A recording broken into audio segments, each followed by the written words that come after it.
Bishop Juliet Chiutsi decide kupa the Nyathi family advice kuri kunzi hapana kurira kumboripo apa, empower them, havana staira vanhu vekuvillage mabaranzi ukuwo vabva vakompea naTytie naKiki vakati Kiki ndiye ane zodzo remari akauya achibva angochinja upenyu hwaTytie, saka please make sure haurambi muroora. Welcome back to your channel. Please don't forget to like and subscribe.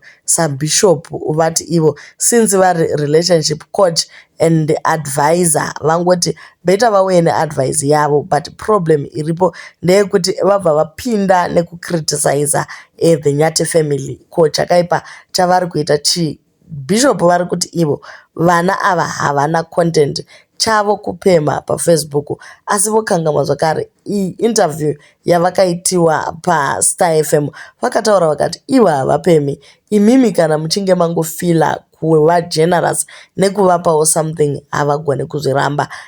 Vanhu vanozviactera content yavo vachingoratidza mararamiro avanoita zvekunzi kwai havana staira uye ndevekuvillage hatizivi kuti zviri kupinda papi. Inzwai vachitaura. Content yavo ndeyekusatsitse kumberi kuri kuendwa kunaomera zvakanaka. Vacharamba vachipisa tsitsi here vachipiwa. Vadzidzisei vari padhuze navo, vadzidzisei, groom them. Mukavatarisa, they have nothing to offer, even as a couple. Hauna chaungati zvoni ndinogona kutora ichi ndogona kuchiisawo mumarriage yangu.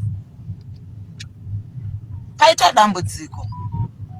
Mukadzi wake vekupisa tsitsi ava muri kuti vari kurira.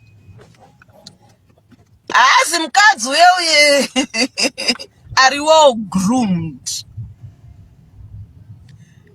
Angoro village girl. Atora village girl wake apinda nawo South Africa, apinda nawo futi mumarriage.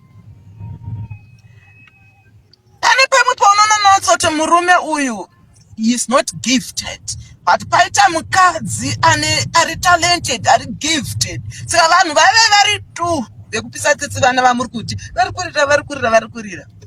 Ndiri muprofita kadzi kumberi kuri kuendwa kunombomira zvakanaka. Time yekupisa tsitsi ichapera, asi time yecontent ichauya. Tarisai ava vedava mpata imwe family yamunovakompea navo. Pakauya mukadzi mulife memukomana uyu, zvinhu zvakachinja zvakati ba. Iwewe mwanakomana wangu, iwewe wekuenda kuDubai wanditeerera. Batisisa mukadzi wako. Ane grace yemari iri maari. Ane grace paakangosvika mulife mako, wangochistruggle chidi, but zvinhu zvako zvambosati boom. Zvino ava mukadzi nemurume ava. Mukadzi nemurume ava hapana ende hapatorina. Kana one ane something to offer to us, zvekuti unotsvaga page ravo woti zvoni uchiexpecta kuti zvoni pane chakandwa, rega ndione pane chaita sechakandwa. Unongoona izvo zvekubatsirwa, zvekupisa tsitsi, zvekuruka magoti, zvekudini. Come on guys, vagroomei. Vanofanira kugona kuena mari, not yekungopiwa. Yekupiwa ina kwainosvitsa guys.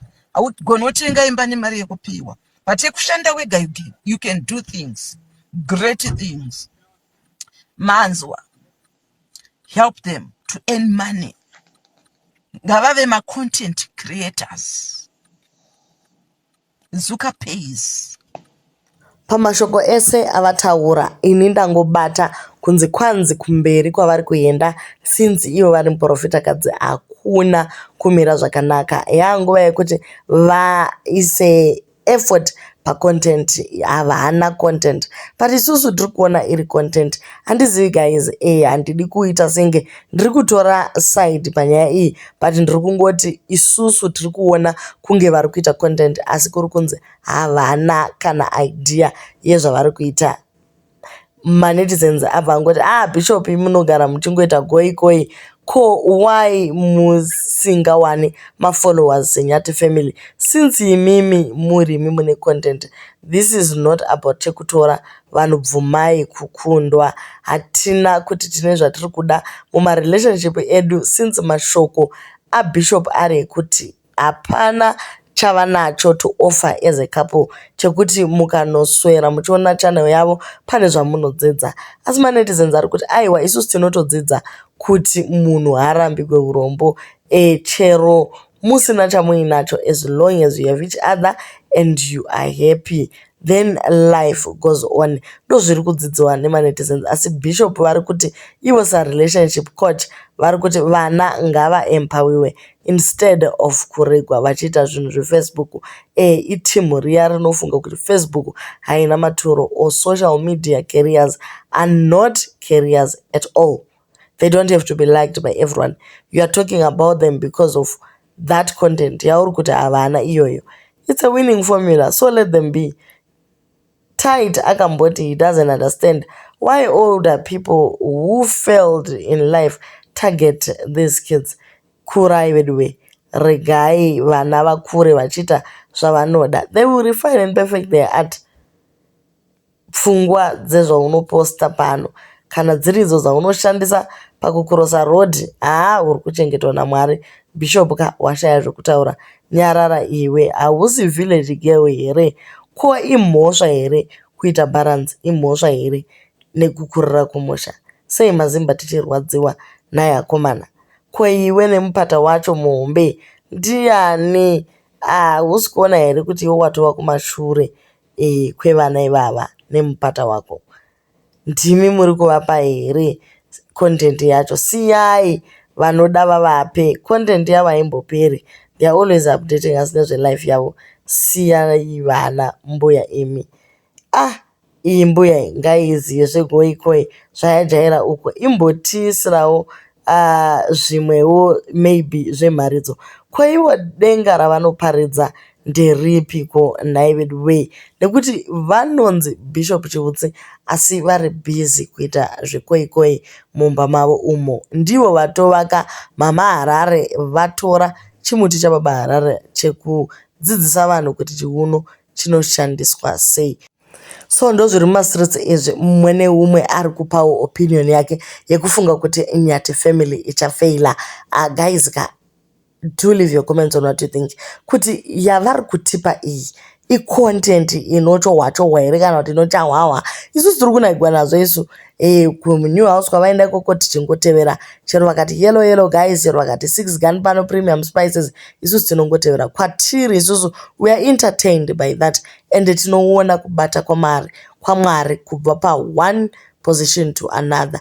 Iye kunzi you pronounce doom on someone's life. Handizvo guys, Mwari haasi wemunhu one, Mwari ndewe munhu wese. And considering that you are a bishop, you should be in a better position to know kuti Mwari haaiswe muhomwe, Mwari haadhakwe, Mwari haasi wako woga, asi ndewe Nyathi family as well.